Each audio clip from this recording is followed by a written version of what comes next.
প্রিয় দর্শক, আসসালামু আলাইকুম। দর্শক, আপনাদের প্রীতি ও শুভেচ্ছা জানিয়ে শুরু করছি আমাদের আজকের প্রতিবেদন। তো দর্শক, আজকে আমরা এক অসহায় মেয়ের গল্প তুলে ধরব, যার নাম হচ্ছে সাথী। সাথীর বা নিজের মা নেই, সাথী থাকে সৎ মায়ের ঘরে। তো সাথীর বাবা আছে পঙ্গু। তো সাথীর বিয়ের বয়স হয়েছে, কিন্তু সৎ মা যে বিয়ে দিবে সেই ব্যবস্থা সাথী করছে না। তো সাথী এই জন্য নিজে এখন ইউটিউবে এসেছে। ইউটিউবে আসলে নাকি মনের মতো মানুষ পাওয়া যায়।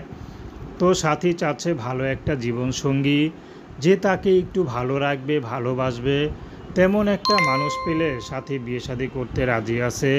সাথীর ব্যক্তিগত কোনো পছন্দ নেই। সাথীকে যে ভালোবেসে আপন করে নিতে পারবে, তার ঘরে যদি স্ত্রী সন্তানও থাকে, সাথী বিয়ে করবে। সাথীর ব্যক্তিগত কোনো পছন্দ নেই। সাথীর পড়াশোনার খুব ইচ্ছা ছিল, কিন্তু সৎ মায়ের কারণে পড়াশোনাও করতে পারেনি। তো এখন সাথী খুব একা, নিঃস্ব। সাথীর সৎ মা ছাড়া কোথাও যাওয়ার জায়গা নেই।